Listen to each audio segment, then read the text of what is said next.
Oh, Blue Ball's took a nap, but she's ready for this morning. You want to go try your cooling vest? Yes, do you want cooling vest? Sit down. High five for fishing. All right. Little sneak toy. Seen them before? Gonna give them a try on some of these ledge fish because they're kind of getting moody. They're getting beat on, so using tinier things, but still things that like move. Like I've been actually catching a lot of fish swimming at Ned. You know, taking like that Nichols Ned and swimming it, and you can see I got a Keitech on there too. Keitech. Using like little smaller swim baits, little stick baits, and swimming them, keeping them moving. Even that little 1/4 ounce. I've actually caught quite a few fish, like sight fishing them, like using the active target and using the forward-facing sonar, and pitching to them when I see them. Caught a big old spot, caught like a 3-pound spot. Hey Bob, what do you say? You want to go fishing? Get on. Breakfast sandwich, check. Fog, check. Way too much sunscreen, check.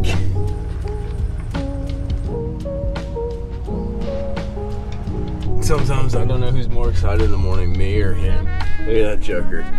Bog, are you focused? Focused Bog. Bog is going fishing, that's all he cares about. Whenever I leave and like I don't take him fishing, dude sits at the door and just like whines, like cries. Which is exactly what I would do if I wasn't allowed to go fishing.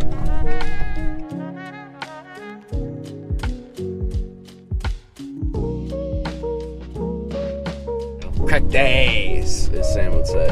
And that feeling, like that moment, you know, you get the coffee, you gas up the boat, and it's like, I'm on crack days. I don't know. It feels pretty good until you don't crack days, you know. Dude, this power setup is badass.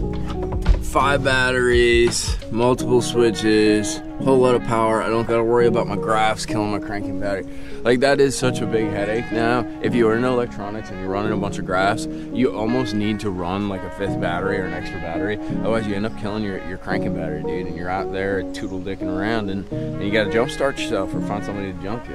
That's not bass catching. Bog, what do you say? You ready to go? Come on. Ready for the best sound of the morning? Yeah, let's do it.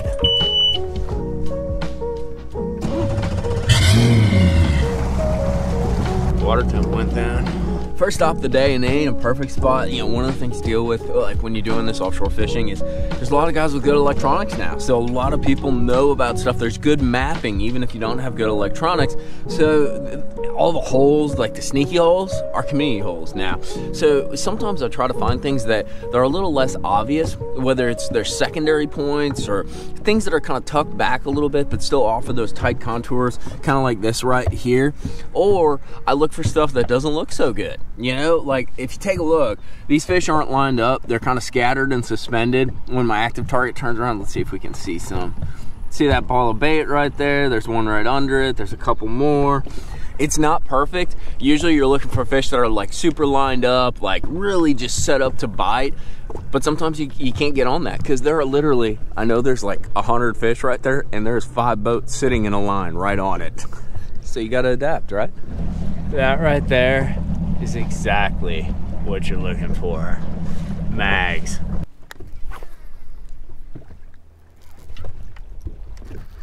Got them. Just a couple quick reels.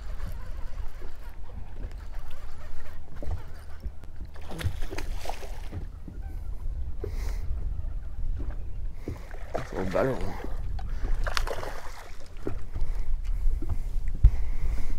Chowed it again, right in the nose. Look at that. Nice 2.5, 3 pounder.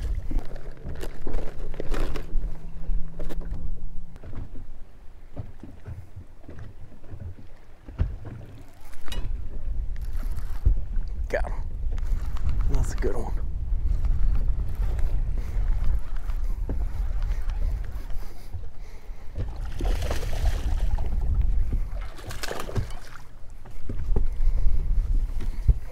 Sometimes them little baits, dude, are the key.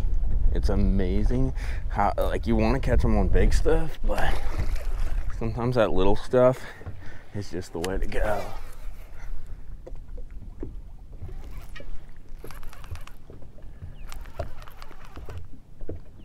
That's a big one. I think. Yeah. That's a really big one. Had to get out the Keitech again and just line them up. They're on a road bed, dude.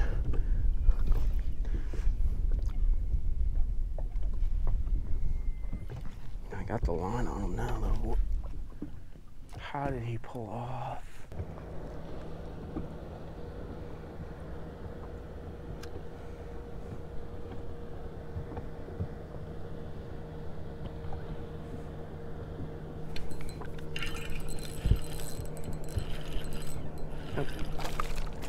Big spot.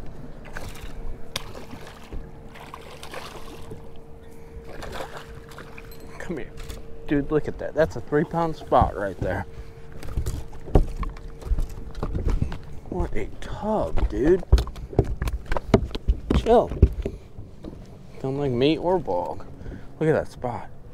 Dude. So let's talk everybody's favorite subject. What kind of baits and presentations are we talking about? Let me show you a couple. So the Ned, you guys have seen that. I'll have like a 3/8 approximate size Ned and then a tiny Ned. I'm gonna use this one for dragging, the tiny one on 8-pound test, as well as for catching fish on active target. If I see him like down in front of me or something like that, I'll actually drop to him. Or if I see him maybe 10, 15 foot out, I'll actually like swim it over him. That lighter one kind of is better for suspended fish. This guy, I can drag just like you would a shaky head or a worm, or I can swim it. That's kind of the weird presentation. See another one right here, little tailspin, little metal tailspin. You'll catch a lot of different species of fish with that. Sometimes they won't be bass, but it will tell you you're in like an active area. In that same vein, you know, a lot of times this time of year, we're like throwing that big spoon, right? Either the casting size or that Magnum spoon. Downsizing that, going to like a little jigging spoon. It's that same style. Put it on a little medium heavy, medium action rod. You're gonna catch a lot of other species, but one thing cool that happens, at least on these TVA lakes, is you'll catch some white bass and then you'll catch a largemouth. If you are trying to fish slow, a couple other things that we have, let's see here. Nico rig is naughty. I'll start with a 5-inch bait like that. That's an ace, but I'll even go down fishing for largemouth. I'll go down to like a 3.5, 4-inch, like super tiny little bait, and I'll also put a fluke on there, something a little bit different. It actually forces you to fish slower because the fluke is more plastic and it's a little wider, so it drags more, so when you pop it, it doesn't move nearly as much. You can never go wrong with a Keitech either. I use a little stouter hook when I'm fishing for largemouth. That's a 3/8 ounce ball head. My buddy custom makes these, but that's a 3.2-inch Keitech. You know, a classic winter bait, but I've found that downsizing and fishing some of your winter style baits is really like a key to catching them in summer, especially when it gets hot out. Another one, I don't know if I'm supposed to show you this, but yeah, it's not a dark sleeper. It's got a little bit better hook deal. Freaking, this thing is naughty. It's got a little shimmy with the tail. It's once again a smaller swim bait, downsizing, giving them something that's very bite-sized that they're not going to be tentative about, that they'll actually eat. And if you noticed, like, I lost some fish today, so they're swiping at the bait. They're not biting it really well. That smaller bait is less for them to swipe at. If they get it, they get it. The hook's right there. There's not a bunch of extra plastic. There's not a bunch of extra bait where if they don't eat it right, they're not getting hooked. This is how classy I am. Super rusty, right? Last thing you can do is little bait mods. And you guys have seen a video where I use a blade and basically thread it into the tail of a Keitech. Another great option. Gives you kind of an active sort of reaction style bait, but it slows you down. You're fishing a more compact deal, especially if you have some dirtier water and you need a little vibration or a little bit of flash, but you still want to kind of preserve that downsized sort of finesse style presentation. Underspin or a mini spin. This is actually a new one. I'll put a link to this in Tackle Warehouse, but it's a little kind of 1/2 ounce head. I'll put a little Keitech on it like that, and it's got that little micro blade, so you get a little bit of rapport, but at the same time, it's not like your big old fashioned like spinner blade kind of spinner bait.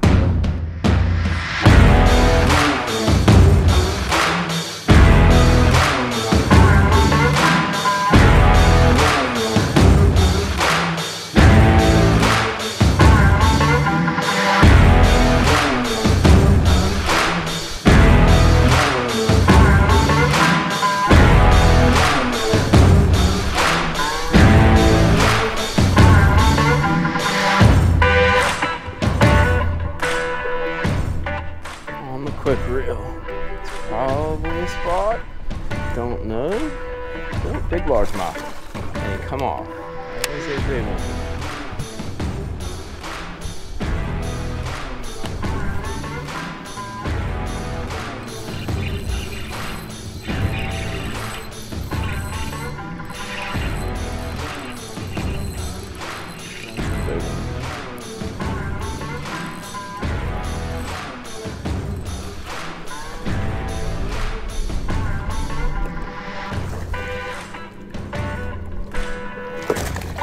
On the old list.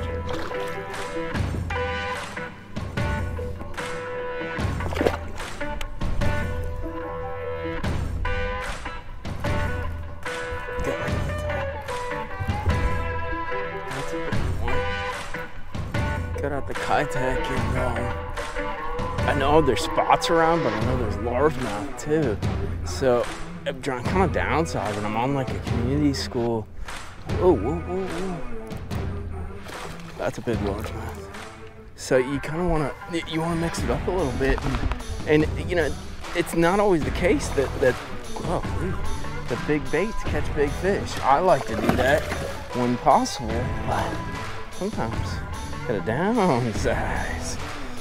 Oh, yup, dude.